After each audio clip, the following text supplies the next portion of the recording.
Es una realidad que en la vida hay traiciones que no se olvidan, pero las más dolorosas jamás vienen de un enemigo, sino de quien alguna vez te juró lealtad.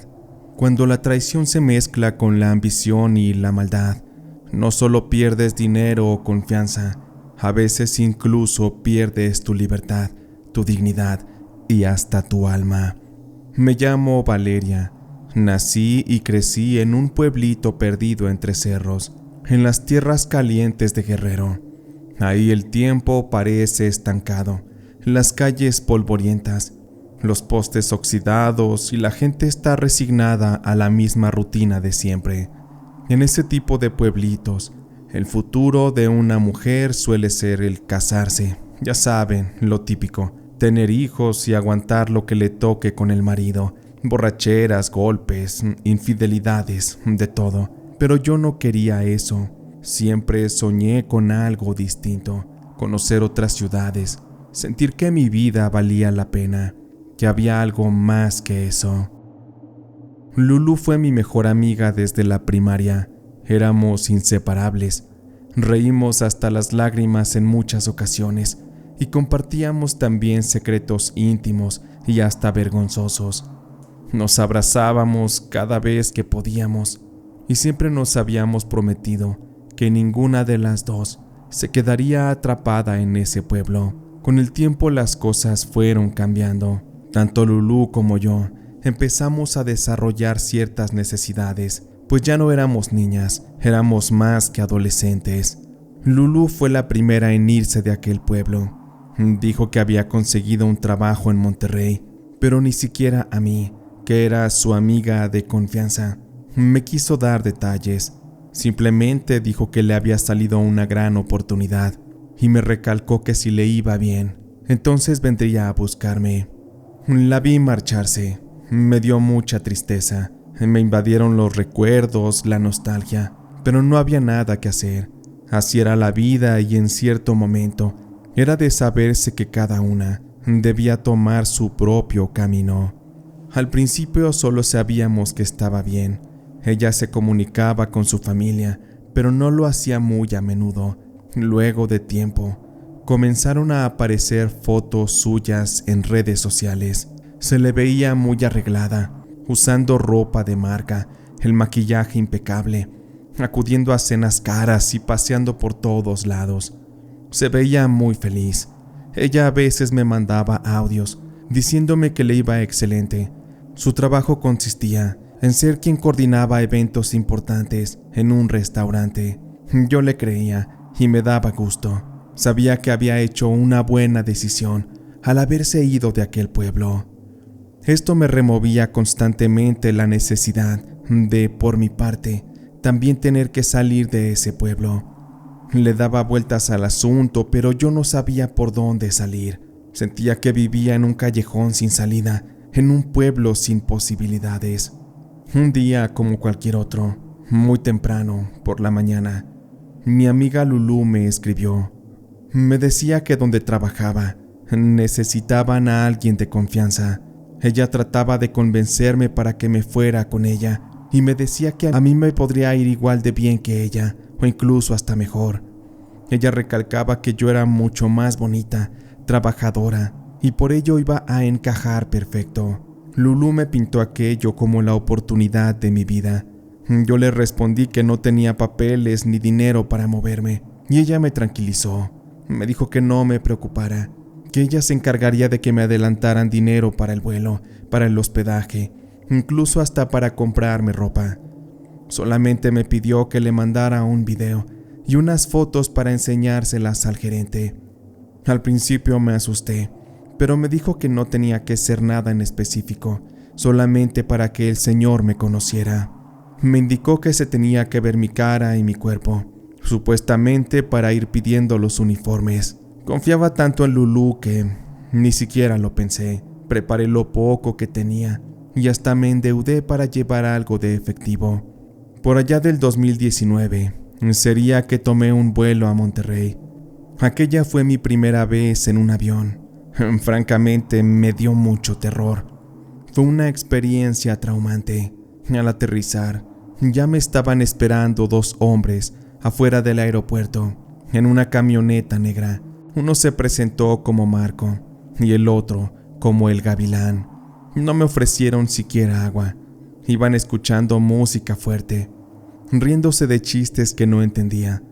Fueron avanzando por la carretera. Después de un rato me llevaron a una casa moderna, con cámaras en las esquinas, en una colonia cerrada. Cuando entramos, llegamos hasta el fondo, prácticamente cerca de un baldío. Nos abrió la puerta de aquella casa una mujer de unos 50 años, de nombre Rebeca. Ella tenía piel clara, una mirada fría y un crucifijo volteado en el cuello. Empezó a darme escalofríos. Todo parecía tan raro, tan sospechoso, porque había mucho silencio. Así fue que me metieron a una habitación. Yo nomás vi como aquella señora Rebeca me miraba de arriba a abajo. Aquel lugar no tenía ventanas. Era una habitación simple. Ahí la cosa cambió drásticamente, porque aquellos tipos y la mujer me pidieron que me metiera a bañar, porque supuestamente me iban a dar una bienvenida espiritual. Rebeca entró momentos después, con un sahumerio en sus manos, aventando humo espeso en la habitación, también alrededor de mi cuerpo. El aroma era una mezcla de hierbas y algo podrido. Inmediatamente me empezó a frotar con ramas y me rociaba un líquido espeso que me llegó incluso a quemar la piel. Empezó a murmurar también palabras que no entendía. Que se cierren los caminos de tu escape y que pagues lo que aún no sabes que debes, porque de aquí nadie se va sin hacerlo. Todo el que sirve recibirá lo que merece, pero el que traicione, entonces pagará con la muerte. Se me heló la sangre. Yo quería salir corriendo, pero no había modo. Tenía miedo. Lo único que sabía es que tenía que cooperar, porque quizá de eso dependía mi vida.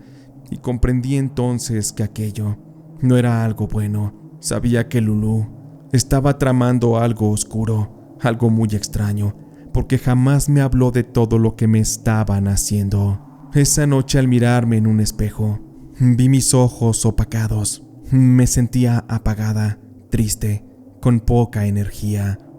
Lulú no apareció sino hasta el día siguiente. En cuanto me vio, me abrazó y me dijo: Tú tranquila, amiga. Sé que esto te ha de parecer bastante extraño, pero te juro que estás en buenas manos. Tú solo confía en mí y coopera. No puedes decir que no a lo que se te ordene, y te aseguro que con eso serás bien compensada. Lulú se fue al gimnasio. Yo me quedé esperando. En su lugar entró Marco con un papel en la mano. Lo miró y después me lo entregó para decirme lo siguiente. Aquí dice que firmaste por 180,000 pesos. Viaje, ropa, comida, trámites también. Te vamos a ir descontando poco a poco, muchachita. Así que más te vale que te pongas a trabajar. Le reclamé. ¿Cómo que yo había firmado? Yo no firmé nada. No te hagas pendeja. Ya mandaste fotos, videos. Con el hecho de que estás aquí significa que aceptaste. Aquí todo cuesta. ¿O qué creías? ¿Que por ser una pinche india de rancho te íbamos a tratar como reina? No, pues eso sí que no. Me quedé sentada en la cama, temblando, y aún no sabía que lo peor estaba por venir. Esa noche no pude dormir, ni siquiera llorar. Estaba bloqueada, tenía el llanto atorado como una piedra en la garganta. Me repetía a mí misma que seguramente aquello era un malentendido, que Lulú aclararía todo, pero en el fondo ya sabía que algo no estaba bien. Al amanecer, Rebeca me dio supuestamente un uniforme, pero aquel era un vestido de color blanco, muy ajustado al cuerpo. Me pidió que no usara sostén, y yo tuve que tomarlo para ponérmelo. Me lo iba midiendo. Aquel me quedaba muy corto, me dejaba ver las piernas. Rebeca me aventó unos tacones, y entonces me dijo: Aquí, mi muñequita. Aquí vas a ser parte de la imagen de un bar muy exclusivo y muy privado. así que vas a hacer todo lo que los clientes te pidan. Ahí donde se te ocurra negarte, créeme que ni siquiera quieres averiguar qué te puede pasar. Me agarré el cabello, me pinté rápidamente los labios y me coloqué maquillaje. Y bajé a la planta baja. Ahí vi a otras chicas sentadas en fila. Algunas eran muy jóvenes, otras más grandes, pero todas tenían la misma mirada, muy vacía. Me senté junto a una hondureña que me susurró, algo que me dejó perpleja. Ya llevo 6 meses y no sé cómo salir de aquí. Mi deuda apenas bajó 10,000 pesos. De verdad es una tristeza que te hayan engañado para traerte a este lugar. Le pregunté que cuál deuda, que cómo es que no podía pagarla. Ahí me dijo la muchacha que nos cobraban todo, desde el agua que bebíamos hasta los preservativos. El sistema de vida ahí dentro estaba diseñado para cada noche deber más dinero. Ese día me explicaron el fichaje. Si un cliente nos pedía una copa, anotaban una ficha. Si bailábamos era otra ficha. Pero lo que más dinero generaba eran las salidas con los clientes. Lo decían con una naturalidad que me revolvía el estómago. Yo apenas recibiría un porcentaje. El resto iba directo a pagar la supuesta deuda. Traté de negarme.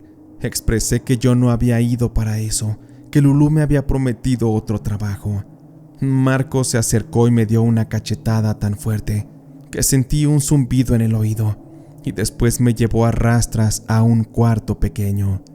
En aquellas paredes del lugar había veladoras negras, fotos de chicas con cruces pintadas en la frente y un altar con figuras deformes. El olor a cera quemada y hierbas rancias me hizo toser. Rebeca entró detrás de mí y me dijo: «Tú ya estás marcada, muchacha. Aunque seas noble, aquí eso no nos importa. Al final te vas a doblegar. Poco a poco te vamos a quebrar».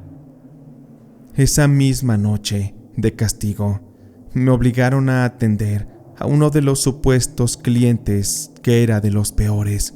Resultó ser un hombre con olor a orines y un tatuaje del diablo en la espalda.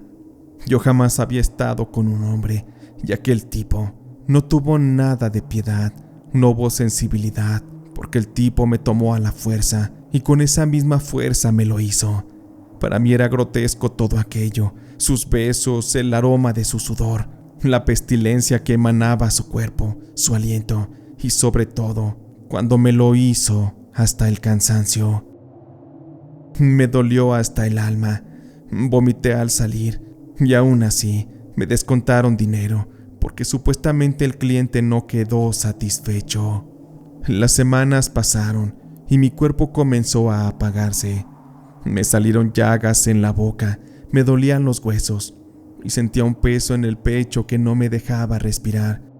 Los medicamentos que me daban los apuntaban en la deuda y ahí me di cuenta que siempre debía más. Lulú dejó de contestar mis mensajes, solo me mandó uno antes de bloquearme, en el que me decía que jamás se imaginó que yo fuera una mujer tan débil. Ahí supe que ella me había vendido, porque después me enteré que por cada chica que ella llevaba, su deuda bajaba y además le daban un bono. Yo era solamente un número más, un pedazo de carne con el que iban a vender momentos de intimidad a clientes de todo tipo. La brujería estaba en todos lados. Yo veía que Rebeca constantemente hacía esas prácticas. Decía que quien la traicionara acabaría seca, enferma y podrida. Una vez una chica gritó que iba a llamar a la policía. Esa misma noche desapareció. Dijeron que se había ido por su propia voluntad, pero nadie creyó eso. Una madrugada soñé con mi mamá. Me abrazaba y me decía que me esperaba con la mesa servida para que cenáramos juntas. Estaba tan contenta en ese sueño, pero cuando desperté, me levanté de la cama, me desmayé. Cuando desperté estaba tirada en el piso y pude ver el rostro de Rebeca. Ella me tomó del cabello y me llevó arrastrando hasta el cuarto de los rituales.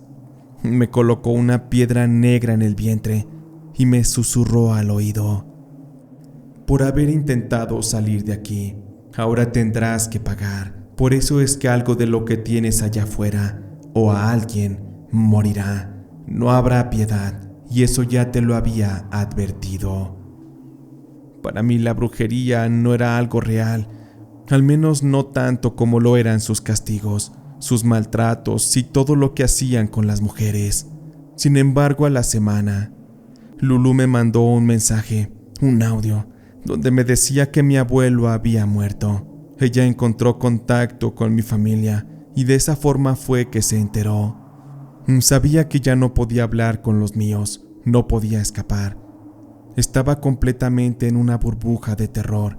Ahí entendí también que lo que me estaban haciendo no era solo un tema físico, era espiritual. Me estaban matando el alma. Yo ya no era la misma. Algo dentro de mí se había roto para siempre. Me veía al espejo y no reconocía mi propia cara. Tenía la piel amarillenta, mi cabello estaba reseco, mis ojos apagados.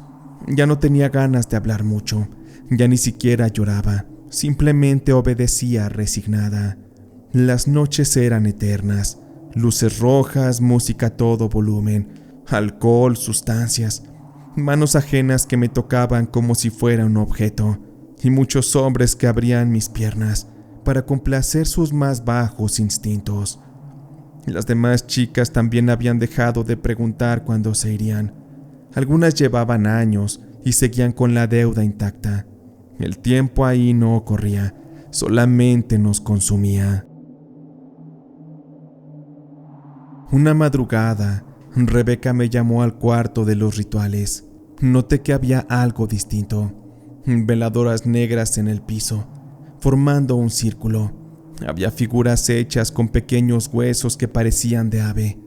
Y con un tono de voz muy imperativo, me pidió que me colocara en el centro del círculo. A mí ya no me quedaba más que obedecer. El miedo y la resignación hacían que ellos me controlaran como una marioneta. Me posé ahí en medio, con la cabeza agachada, mientras que Rebeca empezaba a amenazarme. Tú te vas a quedar aquí para siempre. Afuera ya no tienes nada, así que ya no tiene caso que regreses a tu rancho. Seguramente la vida era peor allá, pero aquí es donde ahora pertenece tu destino. Me hizo arrodillarme y me colocó un collar hecho con dientes humanos. Lo supe por la forma y por el olor agrio que desprendían. Desde hoy, muchacha, quiero decirte que si tienes pensado huir, quiero que la enfermedad te encuentre primero, que te podra, que te mate. Aquello me lo decía porque yo ya había comentado con algunas de las muchachas la posibilidad de escapar. Había intentado incluso crear un plan, pero al parecer todos ahí estaban en contra de todos. No se podía confiar en nadie. Rebeca me tuvo ahí en el círculo un buen rato. Ya ni siquiera le puse atención. Mientras ella me decía cosas, me lanzaba conjuros y demás. Ya cuando me mandó a mi habitación, estando en mi cama, tuve un sueño con mi madre. Ella lloraba de rodillas frente a una tumba sin nombre. Me desperté empapada en sudor, convencida de que si no salía pronto, acabaría muerta o enterrada viva en ese infierno. Recuerdo que una semana después, los gritos y los golpes en la puerta nos despertaron. Aquello era una especie de operativo policíaco. Pensé que era otra de sus tácticas para asustarnos, pero no. Esa vez era real. Hombres armados irrumpieron, tumbaron puertas y nos fueron sacando una por una. En la calle había camionetas, oficiales y reflectores apuntando a la entrada. Nos llevaron a una bodega. Nos fueron tomando datos y nos preguntaron que de dónde éramos. Todas teníamos miedo de hablar. Teníamos desconfianza de que aquellos hombres de la justicia estuvieran del lado de aquellos que nos hicieron sufrir. Poco a poco fuimos abriendo confianza. Nos arrimaron comida, agua, algunas cobijas. Algunas mujeres dijeron que las llevaron con engaños, tal y como a mí también. Al final 32 mujeres fuimos liberadas esa madrugada. Cuando firmé mi declaración, me temblaban las manos. El documento decía que había colaborado voluntariamente, pero no discutí, solo quería salir viva. Días después, me subieron a un avión y me mandaron de regreso a casa. No llevaba equipaje, solo una blusa vieja, un pantalón que me habían prestado y una cobija. El vuelo fue silencioso y cuando aterrizamos, una trabajadora social me esperaba. Me abrazó y me dio la bienvenida. Desde el celular de la mujer, le escribí a mi mamá. Le pedía perdón por no haberme podido comunicar. Le dije que estaba viva, que ya iba en camino. Después de un par de horas llegamos a casa. Cuando nos vimos, ella no me preguntó nada, solo lloró y me abrazó, como cuando era niña. Me sentí agradecida con la vida, con Dios, pero también con algo más.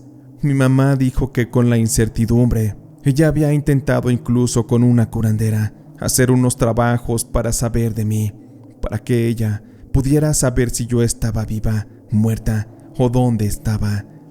Supuestamente la bruja esa que le ayudó le dijo que me harían volver, que dentro de las circunstancias había posibilidades de que eso ocurriera, así que estuvieron interviniendo con brujería. Me sorprende cómo, tanto con Rebeca y cómo es que mi madre también, recurrieron a ello para obtener una solución. Sé que corrimos con suerte. Muchas personas que viven lo que a mí me pasó no tienen posibilidades de contarlo, pero creo que en mi caso también la suerte jugó un papel muy importante y finalmente pude regresar a casa. Mi mamá vendió el carro viejo que tenía mi papá. Él ya había muerto y nunca lo habíamos usado. Con eso compró una máquina de coser, compró materiales y me enseñó a hacer costuras, a bordar, a reparar prendas y a hacer otras. Pusimos un negocio desde cero. Hoy tengo un pequeño taller. A veces vendo por encargo, a veces coso gratis para personas que no tienen dinero. Sé que no soy rica ni tengo mucho, pero ahora tengo paz.